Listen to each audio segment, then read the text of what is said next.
Estamos de volta com mais um encontro do nosso curso de Postman, e hoje no sexto encontro a gente vai falar um pouquinho sobre o Postman Flows, conhecer pelo menos um pouquinho essa estrutura gráfica do Postman, que é na verdade uma representação gráfica através de fluxos das requests e das respostas. É quase como se fosse uma criação de uma pipeline, um passo a passo, que a gente cria um cenário de requisições e respostas, de condicionais e também de linguagem. Esse cenário de fluxos utiliza elementos gráficos chamados de nodes ou blocos, ou no caso que são blocos, e conexões atreladas a esses blocos, o que consequentemente resulta aí no fluxo. É utilizada a linguagem FQL, que é o Flow Query Language, para programar esses fluxos, caso tenha alguma programação.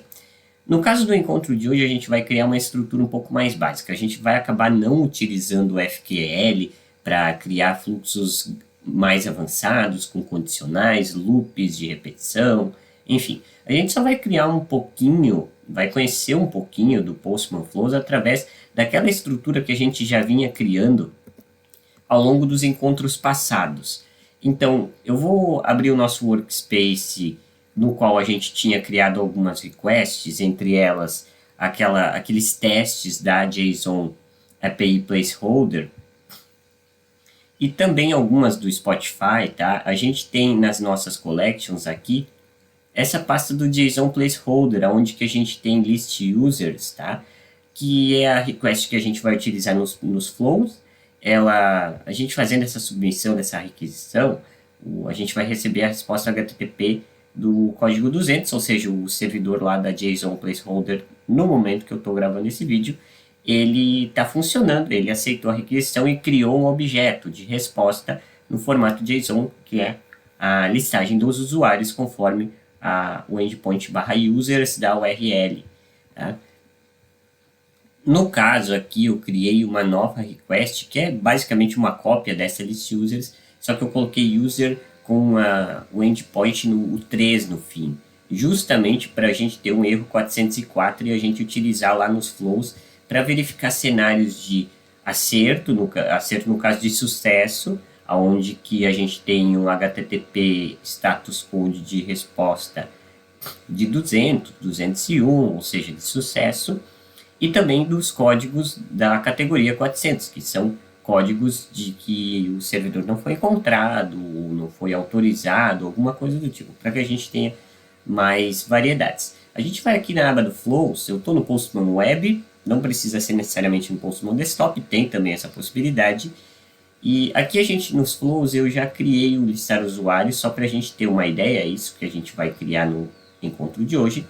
No momento que eu estou gravando esse vídeo, a gente tem disponível free 50 runs, tá? 50 execuções de flows que são gratuitas. Então, a gente não vai fazer muito aqui. A gente vai criar, de novo, a gente pode criar um módulo de flow, de fluxo. A gente pode criar um action, que é um fluxo com mais algumas ações, onde que a gente consegue colocar também templates e respostas. Eu até vou clicar em cima para a gente ter uma ideia de como é que funcionam o actions. É basicamente um flow, tá? Um pouco mais incrementado. E o que a gente vai criar aqui, vou até apagar esse action, é um novo flow. Você pode colocar o nome que eu coloquei ali, fluxo de listar usuários, create flow módulo. A gente pode colocar tudo dentro de uma pasta, se quiser organizar um pouco melhor. Com o botão direito ou Ctrl E a gente consegue renomear. Então, listar usuários, vou colocar assim também. Tá? Vou ocultar essa barra, esse painel esquerdo. E a gente já tem um bloco inicial, que é um bloco de input. A gente tem aqui o adicionar bloco, onde que a gente tem vários tipos de blocos. O mais popular deles é o de requisição HTTP. A gente tem de requisição com inteligência artificial. A gente pode criar textos também com inteligência artificial, que é o Postman Postbot. A gente pode criar importar, no caso, outros módulos ou melhor dizendo, outros flows dentro desse flow. A gente tem o trigger de saída, condicionais, validações, a gente tem o if, evaluate, a gente tem delay, com delay, a gente pode colocar delay, tem estrutura de repetição de looping, então for, repeat, collect. A gente tem visualização de dados, que é o que a gente vai utilizar, o log e o display.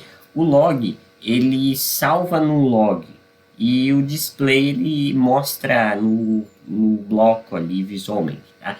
A gente também trabalha com dados, strings, booleanos, numéricos, nulos, selects, tem de datas, listas, records, variáveis também e grupos de blocos. A gente consegue trabalhar com isso. Aqui na estrutura esquerda a gente consegue criar snapshots, que são cópias salvas. A gente consegue trabalhar com vários cenários.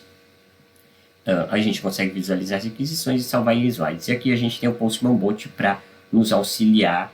Caso a gente tiver alguma dúvida, a gente pode usar esse chatbot para nos ajudar. Ok, a gente vai manter esse bloco inicial e aqui a gente pode criar blocos, explorar o catálogo. A gente vai utilizar esse aqui, tá? Uma requisição. Ou seja, quando a gente iniciar o fluxo, a gente diretamente vai fazer uma requisição para alguma URL seguido de URI. Eu vou ali no nosso collection de testes a JSON placeholder e vou selecionar ali a nossa request de listar usuários, tá bom? Aí aqui a gente vai criar uma bifurcação. Caso essa URL der certo, vai ser criada uma situação. Caso falhar, a gente tiver um erro 404. Qual que é a diferença, tá, entre success e fail? Success seriam os status code da categoria 200. No caso ali 200, que foi aceito, chegou no servidor e retornou com resposta de status code de 200, 201, com alguns parâmetros, enfim.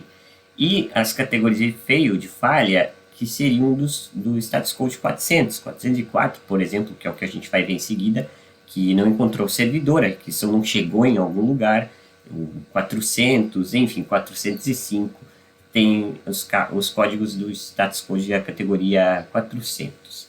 Então a gente pode subir um fluxo aqui, ele automaticamente vai pedir o que a gente quer, a gente vai também utilizar um bloco de HTTP request. Caso isso aqui dê certo, a gente vai seguir para uma nova requisição. Caso a requisição não encontre o servidor, a gente pode mostrar, por exemplo, um display. Tá? A gente pode colocar num log, a gente pode colocar num display. Prefiro colocar num display porque o log ele vai passar mesmo assim. Então aqui a gente pode deixar texto alto, a gente pode colocar em algum tipo de linguagem, alguma coisa do tipo, vou colocar autodetect. Conseguimos o fluxo. Então, aqui no HTTP Requests, eu vou colocar um get, tá? Testes placeholder para um usuário específico. Só para a gente ter uma ideia. A gente pode selecionar aqui o user ID, tá? Tem uma variável, ou seja, ele já trouxe os dados lá da nossa collection, da nossa requisição, onde que a gente tem, vamos voltar lá, list user, e a gente tem um parâmetro, uma variável chamada user ID. Tá? Por isso que o Flows ele já entendeu que a gente tem um parâmetro user ID ao qual vai ser submetido no header, no cabeçalho da request, da requisição. Se der certo, a gente pode colocar isso aqui num log, tá? Então, vai ser só isso aqui que a gente vai fazer o log. Isso aqui. Perfeito. Eu acredito que dessa forma está bem interessante para a gente entender o fluxo. Ou seja, quando a gente executar, o bloco start vai ser executado. A gente pode colocar algum input, eu não vou colocar nenhum. A gente simplesmente vai executar uma requisição de listar usuários. Caso essa requisição der falha, ele vai mostrar aqui na tela. Caso ela achar o servidor e retornar algum cabeçalho de response, algum HTTP header response, a gente vai seguir para um próximo passo. A gente poderia colocar um display também no meio, tá, disso aqui para mostrar o que foi a resposta também. A gente também consegue colocar um bloco de resposta. A gente também tem essa situação, HTTP de resposta, que é mais popular no Actions, tá?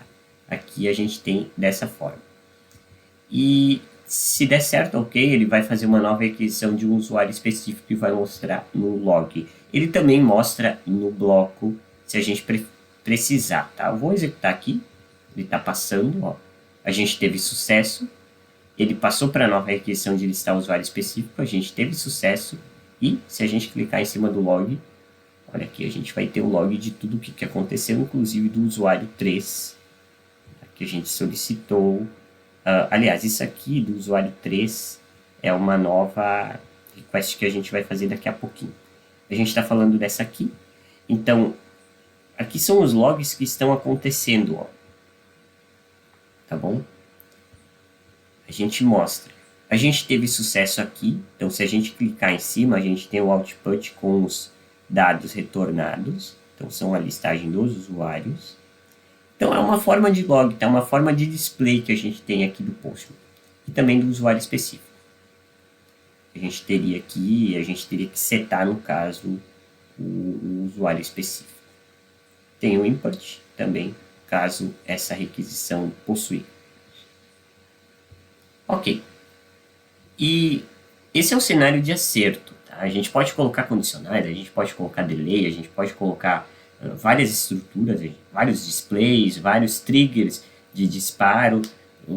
Essa é a estrutura mais básica possível do Postman Flows, só para a gente entender como funciona e depois a gente consegue ir complementando. A gente consegue adicionar um texto, vou colocar aqui o social, a gente consegue trabalhar com muita coisa.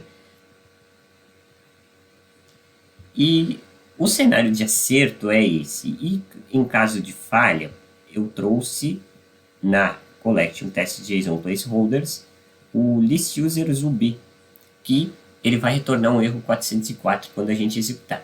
Então, vai ser feio no caso falha, tá? Ele vai falhar, vai retornar o status code 404 e ele vai seguir o fluxo de falha, que seria no display. A gente poderia colocar, por exemplo, aqui uma outra request, ou mostrar na tela esse display, ou colocar no log, e depois seguir para novas requisições para um fluxo alternativo.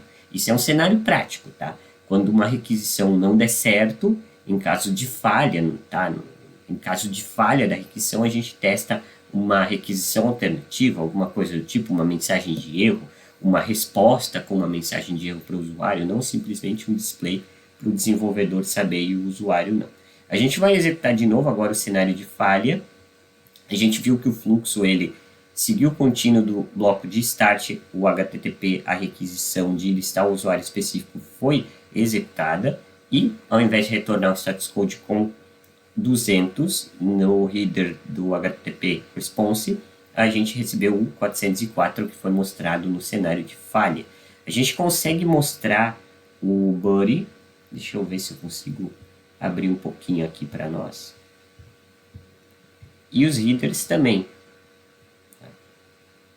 Então a gente tem aqui os dados, tá, que acabou não mostrando, mas a gente tem o cabeçalho da resposta e as conexões, tá, o grupo, quem foi reportado, enfim, várias situações, e a gente teve o status code 404 de not found, ou seja, não encontrou aquele servidor daquela determinada URI que a gente incorporou na URL. Então são esses dois cenários, a gente consegue utilizar o Postman Flows para esses cenários. É interessante, a gente pode representar isso graficamente através de um fluxo, é basicamente uma pipeline.